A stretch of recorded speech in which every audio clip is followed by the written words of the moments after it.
Good day, everyone. Our topic is all about performance-based assessment. So, what is performance-based assessment? Before we start with our discussion, let's start with our objectives. Our objective is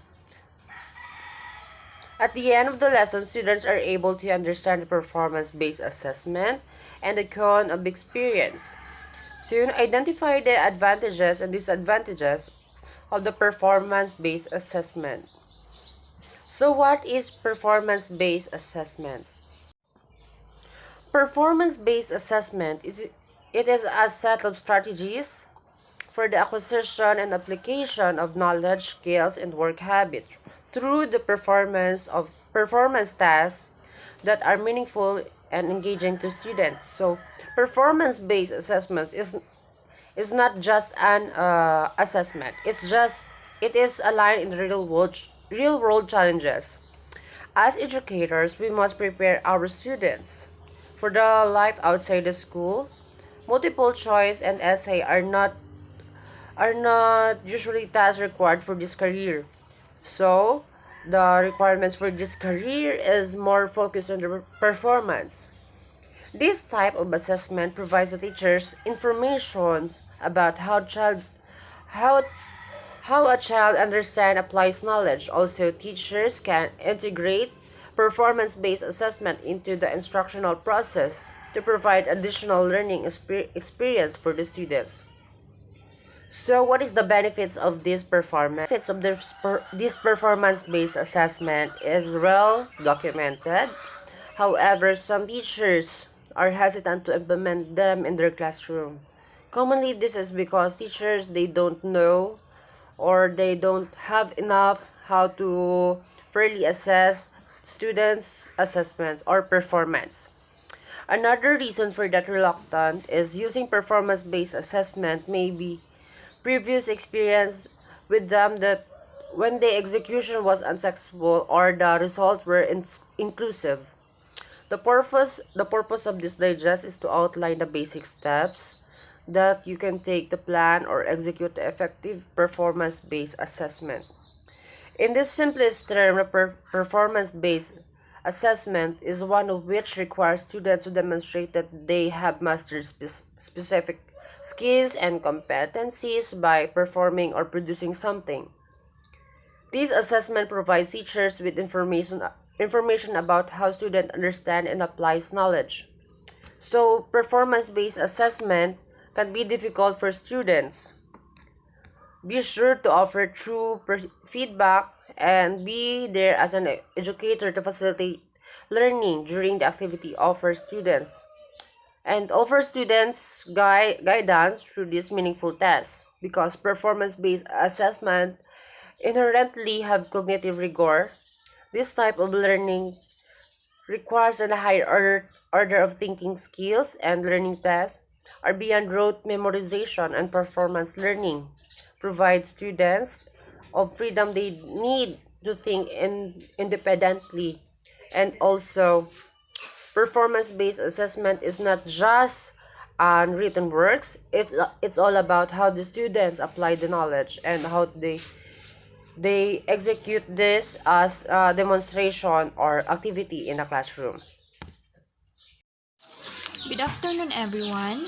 Now, I will going to discuss the core of learning by Edgar Dale or the learning levels. Each level have a perspective percentage na kung gaano magtatagal or magre-retain yung information and knowledge sa isipan ng bata after 2 weeks.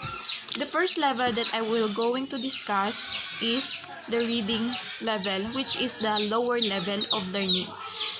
In reading, only 10% of knowledge and information that will retain to the mind of the student or ng bata after 2 weeks. Only 10% lamang yung mag-retain sa kaniyang mind na information. The good example of the reading is the modular student.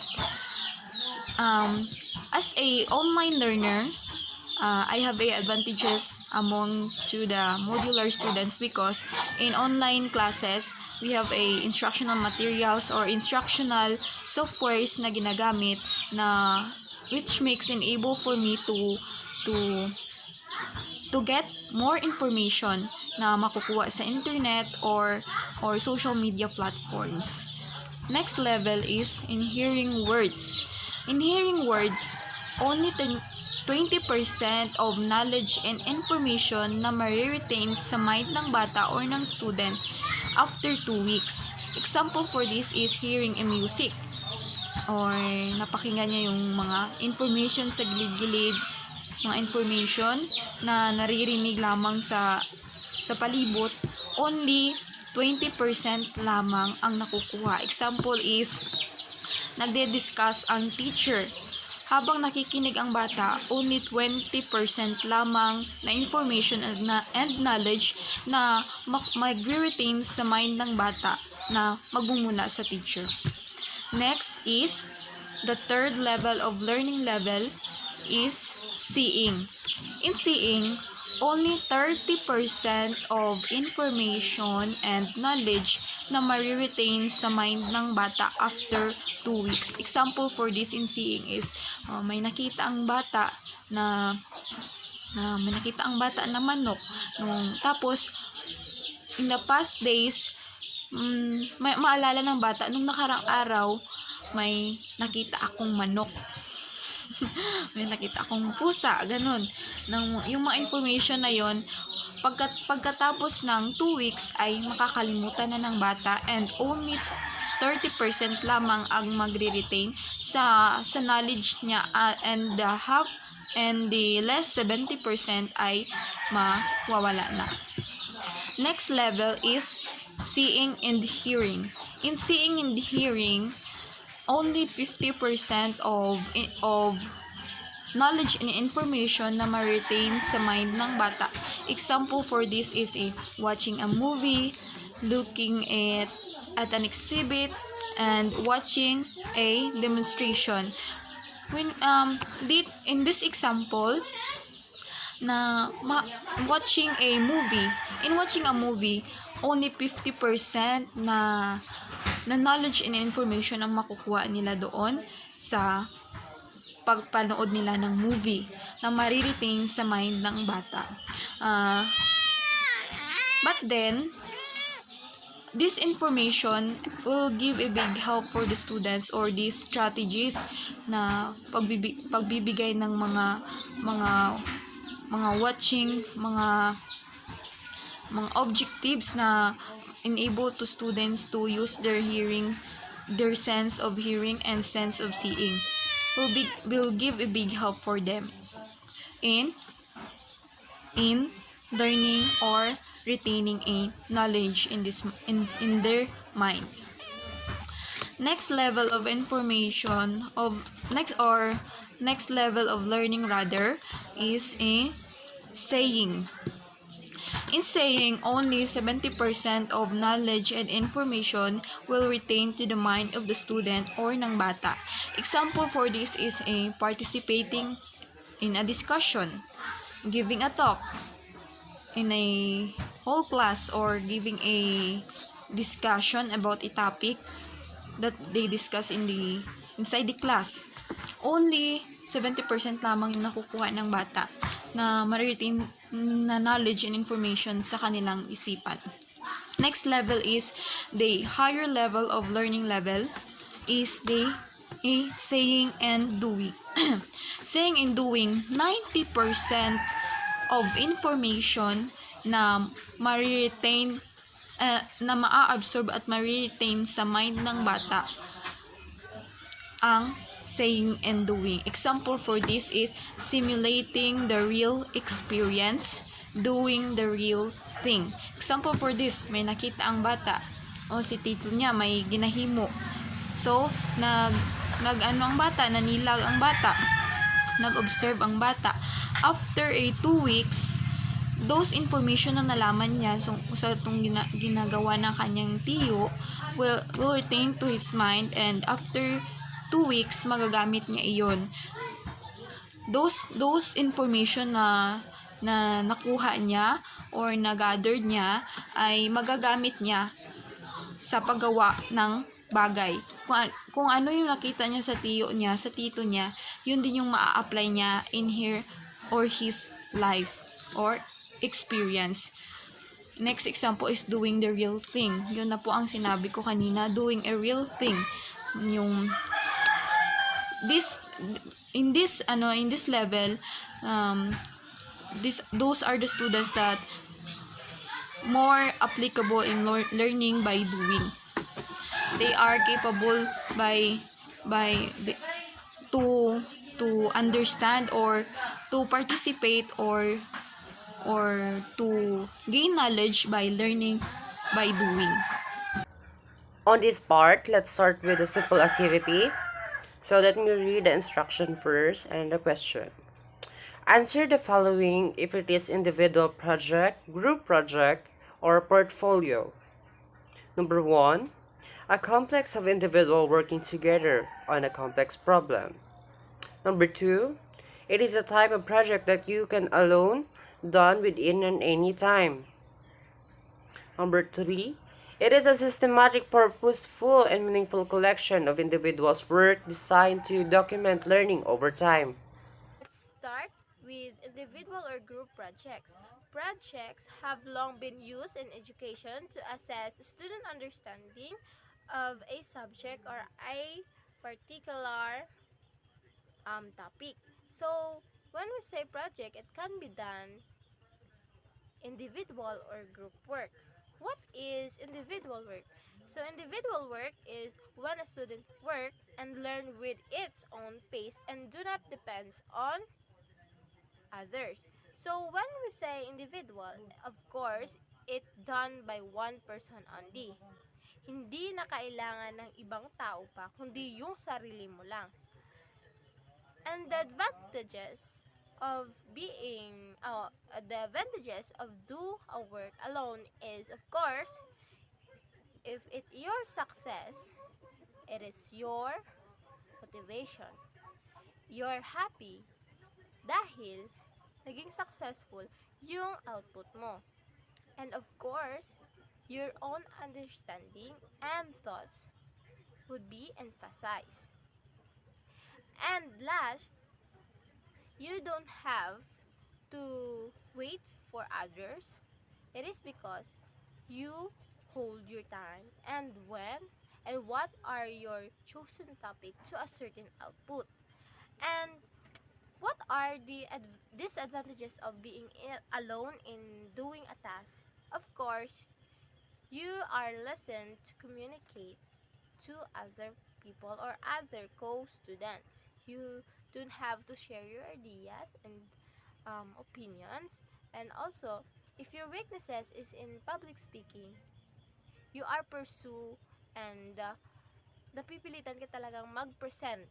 It is because kung hindi ka gagawa ng paraan upang ma-motivate yung sarili mo mag-present sa harap, wala kang score. Unlike in group.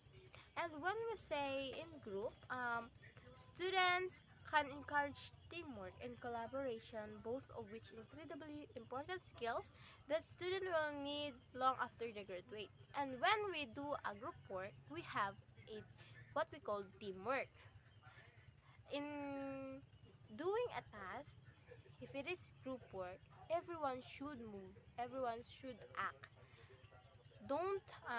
Wag mong isalalay isang paggawa sa isang tao lang kung saan siya lamang yung may alam.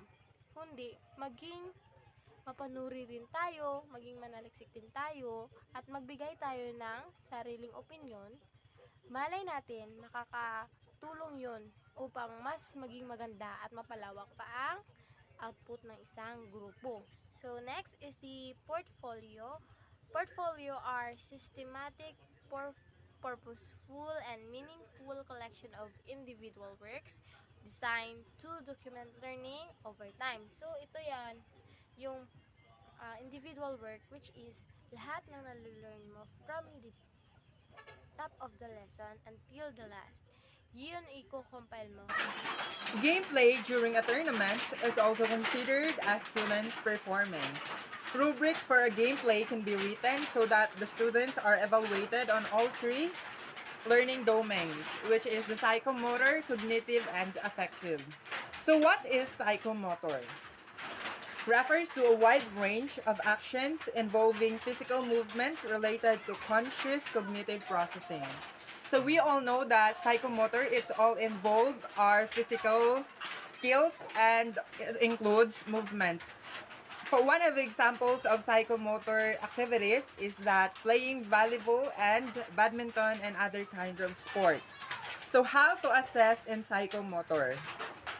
We use performance-oriented and alternative assessment method tools. And we use test rubrics for scoring. The next one is cognitive. Are the core skills your brain uses to think, read, learn, remember, reason, and pay attention. Here in cognitive, we uses our mind to create like examples, making poems and spoken poetry, short stories, and of course, novels. So how to assess here in cognitive? We use this product-oriented as alternative assessment method tools and rubric as well for scoring. Last one is affective skills. Students need to learn in order to be effective in personal and professional life. So here in affective skills, we uses our creativity to create such products like diaries we make is as creative. So how to assess here in affective? We uses portfolio in alternative assessment method tools and rubrics as well in scoring. Students might demonstrate their skills and learning in one of the following ways. Performing an aerobic routine for a school assembly. Organizing and performing a jump rope show at the halftime of a basketball game. So the two examples has been considered as psychomotor skills as is demonstrated by physical skills such as movement, coordination, and manipulation. Although performance do not produce a written product, there are several ways to gather data to use for assessment purposes.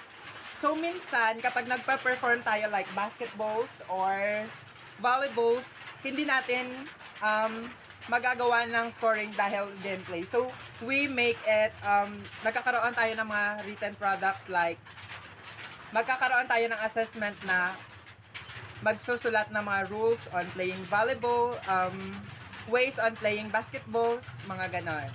A score sheet can be used to record student performance using the criteria from a gameplay rubric. So, of course, we are basing their performance on the given criteria to assess the performance of the learner and the students. Okay, so let's proceed to the next for the last part of the topic, which is the advantages and disadvantages of the performance-based assessment. So, number one in the advantages is collaboration of each group. Pag sinabi natin collaboration, ito yung pagtutulungan or pagkakaisa ng bawat pangkat. So, dito, papasok na yung it allows students to work together.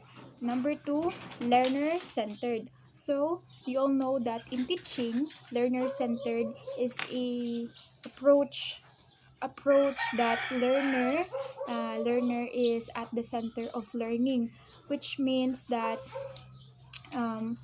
learner or a student is responsible for the learning.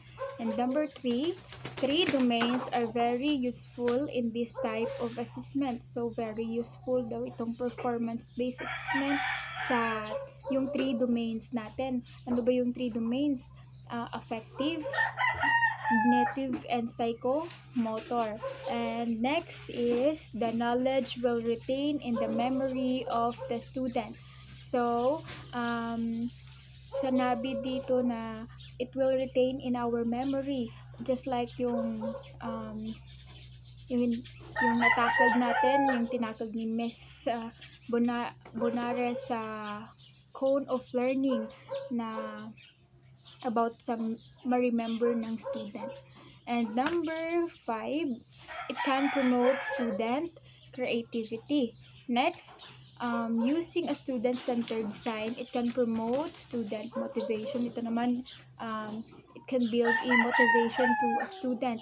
Then number 7, may allow probes by faculty to gain clear picture of student understanding or through processes. Dito naman, teachers uses knowledge of learning processes to learn or to determine which will be the most effective to help a particular student to learn successfully. Yan. Then, next is the disadvantages. So, number 1 sa disadvantages is the student can easily cheat in this assessment. So, sinabi dito sa disadvantages na student can easily cheat because like what I said in the advantages, it allows student to work together dun sa collaboration of group. So, doon na papasok yung cheating. Next is too much time needed to complete the project. And then last is the teachers there need too much time allotted for making rubrics.